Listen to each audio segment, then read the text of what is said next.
After months of waiting, we finally know how Street Fighter 6 plays. And get this, it's an open world Street Fighter game. That is super wild, but it's only the tip of the iceberg when it comes to what we know now. Capcom is setting out to fix all the mistakes they made with Street Fighter V, and what they showed us last week and this week is their first attempt at answering the question that everyone's been asking for years. Can Street Fighter 6 save Street Fighter?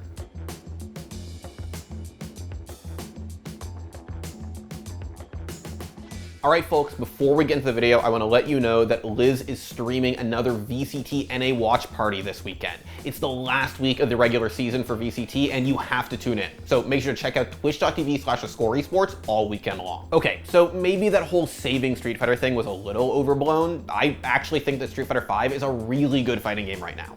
But it had a terrible launch, and a up first impression meant that a lot of people swore off the game forever. Now Street Fighter 6 is coming next year to try to win them back. So what is Capcom doing? Open world Street Fighter. And it actually looks really cool. They're also completely changing the battle system again, adding a ton of new characters, and for the warheads out there, we are finally moving past Street Fighter 3 in the timeline. But the most important thing is that Ken's redesign makes it look like he lost it all on crypto and the dude is down bad. I've been hacked. All my apes gone. Okay, let's start with the biggest thing, which also happens to be the thing we know the least about. Street Fighter 6 is launching with a seemingly large and expansive single-player mode called World Tour. If you watch the trailer, this is the part of the game where a person in a hoodie runs around Metro City and punches barrels. Basically, this is going to be a one-player mode, where you create your own character, you walk around Metro City, you look for other characters to fight, do side quests, maybe level up, that kind of stuff.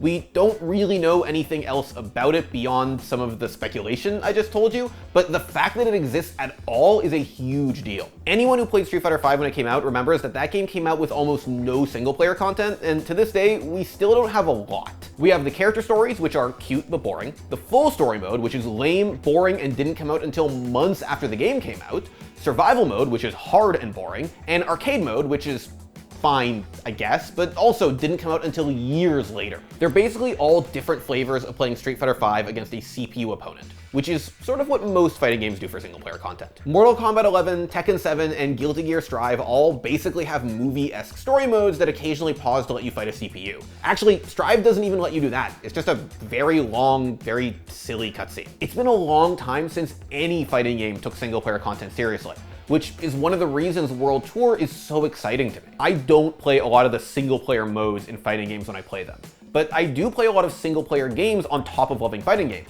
and I would love to have a reason to turn on Street Fighter 6 even when I don't feel like getting my ass handed to me online. And more importantly, I know that just jumping straight into online play is something that is really intimidating for a new player. So having a single player mode that can help you grow and learn to play the game, or even never play online, is probably going to make new players interested in getting involved. Look, if Street Fighter wants to grow, if fighting games in general want a big infusion of new blood, we need to find ways to bring new players into this genre we love. And single player content seems like a pretty good hook to do that. But the thing that matters after they finish the single player content is whether or not the fighting system is fun. And I think Capcom has built something really interesting here. So like every Street Fighter game, there is a new set of systems that replaces the previous game's signature mechanics. The controversial V system is gone, replaced by a new set of mechanics called Drive. When a round starts in Street Fighter 6, you'll have a full drive gauge, which you can spend on a bunch of mechanics from previous Street Fighter games. One bar gets you Drive Impact, an armored move that blows up your opponent's attacks, sort of like focus attacks from Street Fighter 4. Holding down middle punch and middle kick will put you in Drive Parry, which parries attacks while draining Drive Meter. If you tap the two buttons right before an attack hits you, you'll get a perfect parry instead, which looks like it functions a lot like Street Fighter 3's parries. You also get meter back and probably some other advantages for hitting a perfect parry instead of holding the buttons down. This mechanic has actually proven to be a bit controversial already. Big names like Daigo and Mago have spoken out about how they think parries will make the game less fun. ブロッキング受け入れられねえよ。ブロッキングだけは受け入れらんねえ。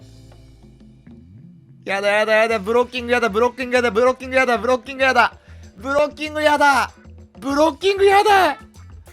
なんでブロッキングなんて作っちゃったの？ But to be fair, we don't know exactly how parries work yet or how they'll affect the game's meta. You can also spend your drive meter to overdrive any special move, which works basically like EX moves did in every game since 3, it just costs drive instead of super meter. You can also dash cancel a parry or a cancelable normal attack for different costs of drive meter. It works a lot like focus attack dash cancels did in Street Fighter 4, which is something I know a lot of people are excited to see back. The mechanic was really popular, even though it was a little bit broken at times, because it offered a lot of creativity and flexibility when you were doing combos. Also, the parry dash cancels are really cool in theory, and they showed off at least one really awesome application. Chun-Li whiffs her stand heavy punch, and then Ryu goes into parry stance, dash cancels, and then punishes. That is really sick, and it looks like great players are going to have a lot of interesting, challenging tools to use to express their skills. And finally, 2 bars lets you drive reversal, which counters your opponent while blocking.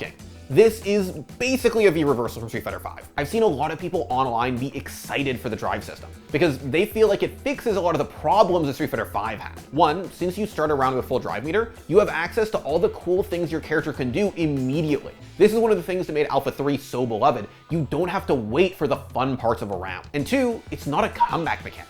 One of the biggest problems people had with V-triggers in Street Fighter 5 is that since you built it up for losing health, it let you steal rounds away when you weren't winning.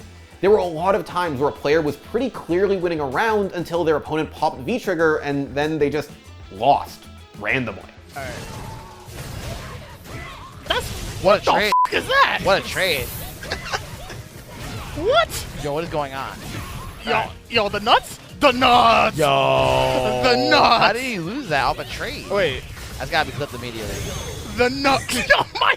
Sometimes it was hype, but usually it just felt really bad. The other big change is how supers work. Every character in Street Fighter 6 has 3 supers, but unlike in, say, Street Fighter 3, they don't have to choose one before they go into a round. You have access to all 3 supers at all times. Every character can build up to 3 super meters, and each of their supers cost a different amount of that meter. As an example, we got to see all 3 of Guile's supers in the newest trailer for the game. His level 1 is his super from Street Fighter 5, his level 2 is his old V-Trigger 1 from Street Fighter 5, and his level 3 is a brand new cinematic finisher where he stomps on his enemy midair and then flash kicks them in the face. I think this is a really good change. I love utility supers, and this system just lets them exist. I love metered supers because they remind me of Marvel vs. Capcom 3, and any comparison to that game is a good one, and I just think this is going to let characters stand apart from each other and have supers that aren't just long cutscenes that do damage. So, new single player content, new battle system.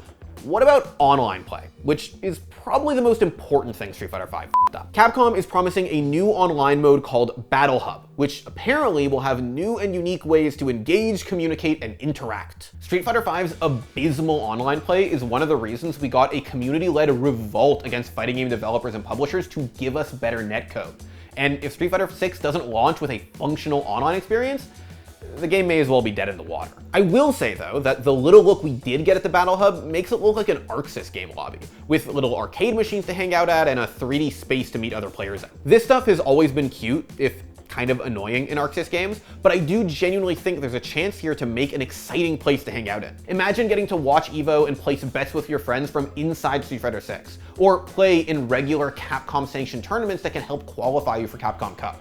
Obviously, we don't know what Capcom wants with this online mode, but this looks like what they might be going for here. Gameplay aside, it looks like we're doing a sort of semi-realistic art style for the first time, which I'm not the hugest fan of. Personally, I think that Street Fighter peaked aesthetically in the 90s. Nothing they've done since Alpha 3 and Third Strike comes close. But I also understand that my weeb ass is firmly in the minority here.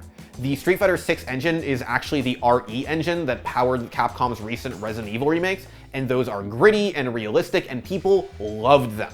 So Street Fighter 6 is gonna inch in that direction. The animations themselves look solid, though if you let me nerd out a little, the hit stomp and keyframes on each attack themselves looks a little off. In the initial trailer, it didn't look like there was enough weight behind the attacks, but then again, in the Guile trailer they put out a week later, everything looked a lot better. So they're probably still polishing the visual aspects of the game. That aside, the rest of the presentation looks really good, like genuinely cool. Street Fighter 5 is basically Fighting Simulator 2016, but this game is doing a lot with the idea of being a game about street fighting, with a really cool graffiti and neon aesthetic that has shown up in basically everything we've seen so far. Oh, and we are also getting Capcom's favorite esports commentators doing in-game commentary, which actually seems hype. I would pay a lot of money for a Yipes commentary pack. That nigga New York Knicks. Oh, he's so Pringles. Where your curly mustache at? Oh, Scoop! Okay, and now with all the stuff from the trailers out of the way, let's talk about the leaks, because this game has been leaking like crazy. First, there was a picture of a bunch of redesigns of Street Fighter's core cast, and it looks at all the new characters in the game. It's unclear if this is the entire launch roster or if some of these characters are going to be DLC, but it was quickly followed up by a shot of Ken on some version of the character select screen, which basically confirmed its legitimacy. Oh, and the Guile trailer I mentioned earlier features the same Guile redesign that is in these leaks, which basically confirms them to be real, so sorry Capcom. We also got this video of what is probably Cammy's level 3 super, which looks amazing, but holy shit, her haircut is awful. They gave her the full Karen. It's so sad. Other than Cammy's hair though, most of the redesigns look really good. I love what they did with Chun-Li and Akuma, and aside from the hair, Cammy's new look is great. Everybody looks older and cooler for the first time in literally decades. It's amazing. And the new characters also look really, really cool. It remains to be seen how they'll translate into 3D, but this is a badass looking diverse cast that really pop off the page to me. Kimberly, Mimi, and JP especially have really fun designs. But not everybody won the redesign competition. As I mentioned earlier, Ken looks like a deadbeat divorcee now, and allegedly, that might not be far from the truth. According to a leak that I'm still not sure I believe, Ken's wife and kid left him because he threw everything away trying to be like Ryu, and now he has no fighting spirit and can barely do his special moves. It honestly seems so ridiculous that, again, I'm not sure if it's true, but if it is, then it's the most interesting thing they've ever done with Ken, so maybe it'll work. Look, I know it sounds like I'm surprised when I say things will actually be cool, or like I'm super concerned when I say that maybe something will work, but you have to understand, after 6 years of Street Fighter V, my brain is wired for disappointment, which is why I'm really surprised at how excited I am for this game. Street Fighter V had a really bad first few years, but the people who took over designing the game, who are the same people who are designing Street Fighter 6, really turned the ship around. For most people, that was too little too late. But trust me, despite all of the stupid mistakes they made early on, and putting aside the still terrible netcode, Street Fighter V is a really good game now. And that actually makes me hopeful. I'm hopeful that that team can carry the vision they had for the last few years of Street Fighter V and bring it into Street Fighter 6 at launch to make it a game that will make people love Street Fighter again. Thanks for watching. If you want more content like this, then hit the sub button and ring the notification bell. For unique bite-sized videos you won't find anywhere else, hit up our Twitter, Instagram, Facebook, and TikTok.